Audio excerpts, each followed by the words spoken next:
شہید کے بعد شہید کی بیوہ نے اس کا مشن سنبھال لیا۔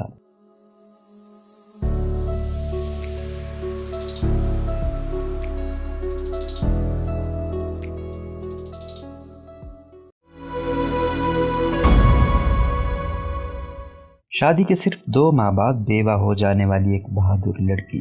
شہادت ہے مقصود و مطلوب مومن۔ یہ وہ جذبہ ہے جو پاک فوج کی وردی پہننے والے ہر نوجوان کے دل میں ہوتا ہے، اور یہی وہ جذبہ ہے جو پاک فوج کو دنیا کی عظیم ترین افواج میں سر فہرست رکھتا ہے۔ لیفٹیننٹ ذیشان وزیر شہید۔ لیفٹیننٹ ذیشان وزیر کا تعلق پاک نیوی سے تھا، جنہوں نے اگست 2018 کو پاکستان نیوی کے ایک سرچ آپریشن کے دوران ہیلی کاپٹر کے گرنے کی وجہ سے جام شہادت نوش کیا۔ ان کے والد کا ان کی شہادت کے حوالے سے یہ کہنا تھا کہ شہید مرتے نہیں ہیں، بس وہ صرف ایک دنیا سے دوسری دنیا کے سفر پر نکل جاتے ہیں، لیکن پھر بھی ہمارے دلوں میں ہمارے درمیان ہمیشہ رہتے ہیں۔ ذیشان وزیر کو یاد کرتے ہوئے ان کا یہ بھی کہنا تھا کہ انہیں ذیشان وزیر میں اپنا عکس نظر آتا تھا۔ ان کا بیٹا بہت فرما بردار اور پیار کرنے والا تھا۔ اپنی ڈیوٹی کے دوران کا ایک واقعہ سناتے ہوئے ایک دن انہوں نے اپنے والد سے کہا کہ ابو جی، ہمارا ایک ساتھی شہید ہو گیا، تو جب میں نے اس کی لاش کو اٹھایا تو میرے پورے کپڑے اس کے خون میں بھیگ گئے، تو میں نے اپنے اللہ سے پوچھا کہ ایک دن مجھے بھی یہ سعادت مل سکے گی۔ شاید وہی وقت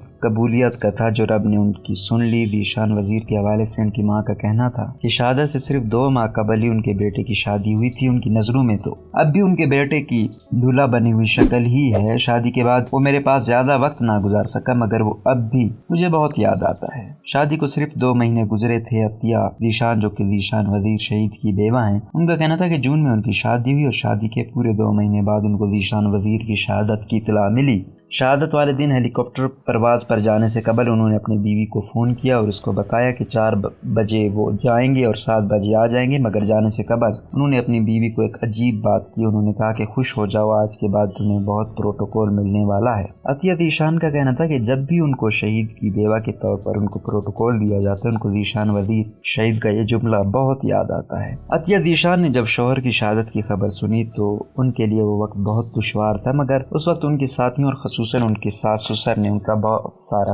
کو بہت سہارا دیا، یہاں تک کہ ان کے سسر نے ان سے درخواست کی کہ وہ عطیہ ذیشان کو ذیشان وزیر کی جگہ دیکھنا چاہتے ہیں۔ عطیہ کا یہ کہنا تھا کہ اس وقت انہوں نے یہ فیصلہ کیا کہ وہ نیوی جوائن کریں گی تاکہ اپنے سسر کا خواب پورا کر سکیں۔